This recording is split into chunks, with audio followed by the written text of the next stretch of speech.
That's what led to Gregory Dean's arrest in New York after he was pulled over for a minor traffic violation by a state trooper.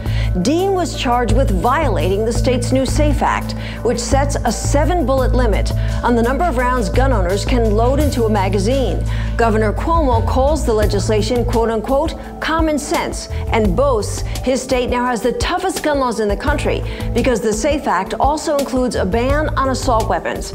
But when the district attorney in Columbia County investigated Gregory's case, he decided to drop the gun charge. Take a look.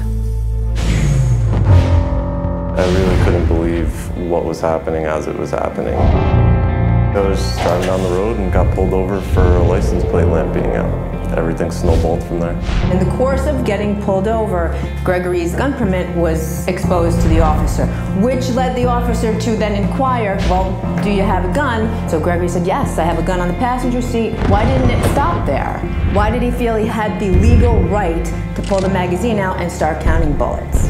In your mind, was the search an unlawful search?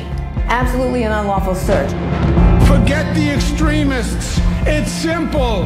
No one needs 10 bullets to kill a deer. So the trooper told me that I was in violation of the SAFE Act and that I had too many bullets in my magazine. I was taken into custody, had my property impounded, detained, taken back to a police station. That's lunacy. And the madness set him an example for the rest of the nation. Knee jerk. What this SAFE Act has done in this instance, provable, is taken a law-abiding citizen, a permitted gun owner, and made him a criminal. That's what it did.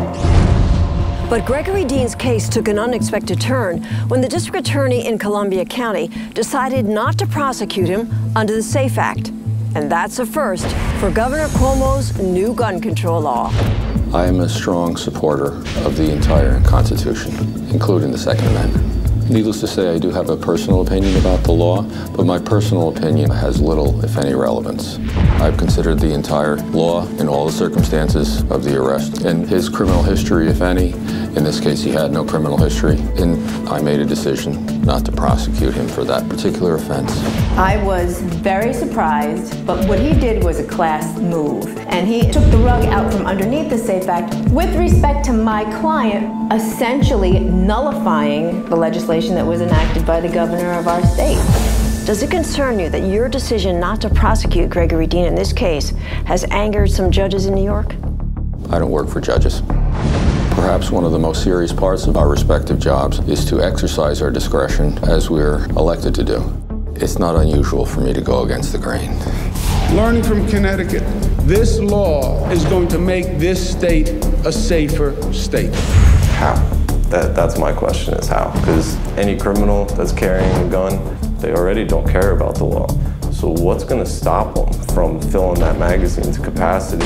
If you look at the law, the only conclusion you can draw is that it is about an agenda, because I have not seen yet a direct correlation between the SAFE Act and keeping our citizens safer. You know, having been a prosecutor and a DA and a judge, a public defender, I don't ever remember a criminal checking what the latest statute was before he or she decided to commit a crime. It doesn't affect anybody other than legally permitted pistol holders. So I really don't see how it's going to save anybody's life. It's an unenforceable law. I believe it'll ultimately be declared to be unconstitutional. For any legislature to put a law into effect overnight without any public input, and then if you have sheriffs and law enforcement saying they're not going to enforce something that the top dog in the state is saying should be a law, it needs to go. It absolutely needs to go. Doesn't it send a message to Governor Cuomo? Listen to the public. The other thing that I am finding when I do speak to law enforcement personnel about this law, they don't know a whole lot about it. I'm still arguing with members of the state police, just trying to find out what the law really means, which is just another point about how bad the law is. They don't know what to charge people with. They don't know how to go about charging the people with it under the new law. Under the new law. That's all they call it, the new law. Does it concern you when it comes to the kind of laws we're passing right now, that the criminals have more rights than the law-abiding citizens? We in law enforcement, police officers in particular who are on the front lines every day, in my opinion, spend an inordinate amount of time dealing with issues that appear to protect the criminals who don't need protection instead of protecting the victims. And it's very, very scary.